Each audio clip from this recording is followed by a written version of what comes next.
La parole est à Madame Virginie Duby-Muller.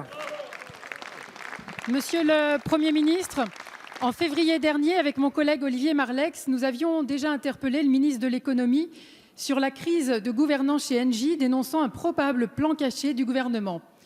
Malheureusement, nous avions vu juste avec l'offensive hostile de Veolia pour démanteler Suez. Votre gouvernement nous avait répondu, la main sur le cœur, que l'État exercera sa responsabilité vis-à-vis d'Engie. Monsieur le Premier ministre, permettez-nous d'en douter. Nous dénonçons au contraire votre légèreté coupable sur les dossiers industriels en acceptant la casse sociale d'un fleuron français avec une prévision de 10 000 emplois supprimés, et ce au moment même où notre pays traverse une crise économique sans précédent. Cette légèreté coupable vous pousse aussi à priver les collectivités territoriales d'une saine concurrence entre deux champions français. Chacun comprend bien qu'à la place des synergies locales affichées par Veolia, la réalité sera beaucoup plus brutale. Elle aura pour nom fermeture de sites industriels et destruction d'emplois dans les agences territoriales comme en Haute-Savoie. Le risque direct d'une telle manœuvre, c'est évidemment une forte augmentation de la facture d'eau pour les Français, alors même que leur pouvoir d'achat est déjà très lourdement impacté. D'autant plus en cédant les activités eau au fonds Meridiam, qui n'offre aucune garantie pour les 9 000 salariés de cette branche et qui n'est pas un spécialiste de l'eau. Monsieur le Premier ministre, les Français ne supportent plus d'être otages des mercatos financiers du président de la République. Après ces échecs sur Alstom et Alcatel, évitons un énième dépeçage industriel soutenu par Emmanuel Macron.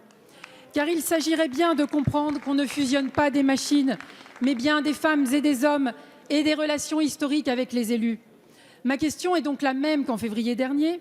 Nous vous demandons de clarifier vos intentions et d'agir en pleine lumière plutôt que dans les secrets des couloirs. Merci.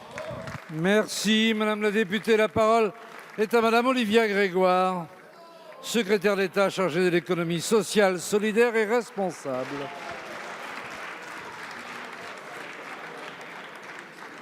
Monsieur le Président, Madame, Messieurs les députés, Madame la députée Virginie Duby-Muller, quelle légèreté coupable. Veolia a fait savoir son intention, et vous le savez, de racheter à Engie près de 30% de Suez et a formulé une offre à cette fin. L'État examinera de fait en tant qu'actionnaire d'Engie et dans le cadre de la gouvernance de l'entreprise cette offre, mais aussi les autres offres qui pourraient être amenées à être présentées dans les prochains jours avec la plus grande impartialité et sur la base des engagements fermes que l'acheteur, Veolia ou d'autres, devra présenter. Le gouvernement n'a jamais, absolument jamais, dévié de cette position. Ainsi, si une offre est présentée prochainement, nous nous donnerons le temps de l'examiner avec la plus grande rigueur. Le gouvernement sera particulièrement vigilant dans ce processus à ce que l'offre retenue respecte un certain nombre de critères. Premier critère, la pérennité de l'emploi d'abord. Et alors, vous l'avez rappelé, Madame Duby-Muller, que nous traversons une crise économique sans pareille. Pérennité de l'emploi, alors que les salariés de Suez, faut-il le rappeler, notamment les plus de 30 000 femmes et hommes employés en France qui ont été en première ligne durant l'épidémie du Covid, que ce soit en matière de traitement des déchets comme en matière de gestion de l'accès à l'eau. Suez est incontestablement un de nos fleurons industriels, fort de compétences pointues.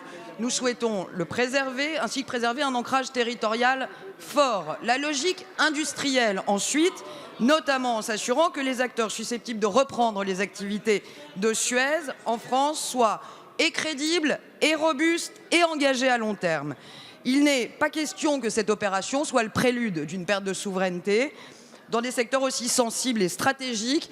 Madame Duby-Muller, je vous le garantis, impartialité, neutralité et efficacité de l'État sur ce dossier sensible. Madame la ministre.